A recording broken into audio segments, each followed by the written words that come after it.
Hindi kumpleto ang kasaysayan ng telebisyon sa Pilipinas kung wala ang IBC13.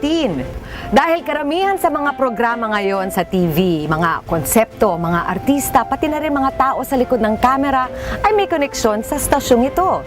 Ako po si Chiki Roa Puno.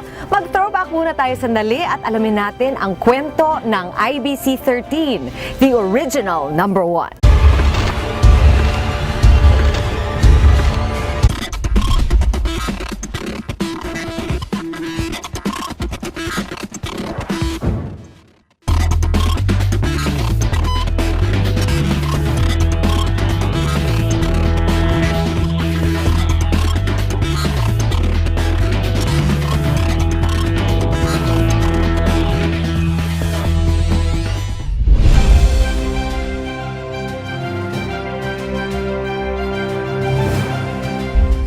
Taong 1959 nang magbukas ang Inter-Island Broadcasting Corporation sa P. Guevara Street sa San Juan.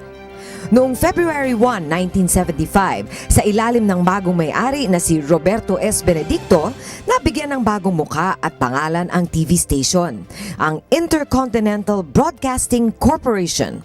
Ang malawak na broadcast city sa Capitol Hills, Diliman, Quezon City ang naging tahanan ng IBC13 kasama ang RPN 9 at BBC 2 simula 1978. It was my father who wanted it to be in one compound because when we were going around the states, we were looking at, mga 20th century, they had their own, compound and I told him, Dad, pwede tayong kumita dyan, no? Yung mga stage, yung mga tapos yung mga sets, pwede natin, it can be a tourist spot.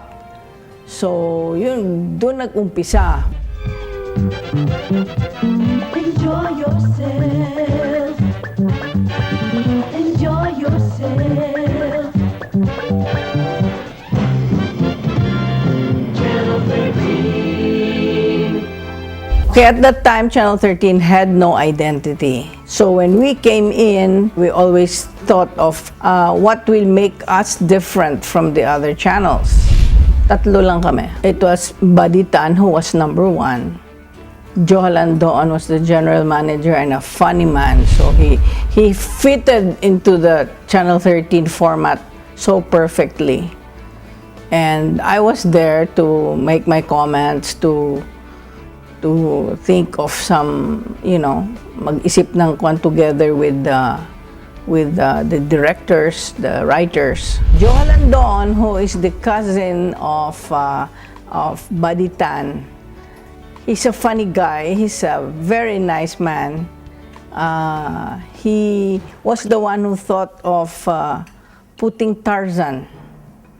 Kasi kulang sila ng programa, wala pang budget, wala pang ganito. So, sabi niya, and I was in charge of films at that time, so they discussed it with Buddy, and Buddy asked me na, Day, maganda siguro yung Tarzan? Sige, sabi ko, gusto ko yung Tarzan.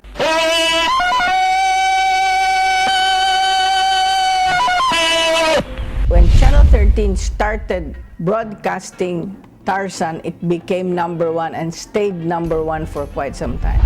It was sustained by School Bukol and Chicks to Chicks at that time. Pero kailan pa, Vic? Kailan pa? Baka maging huli na ang tulong mo sa amin.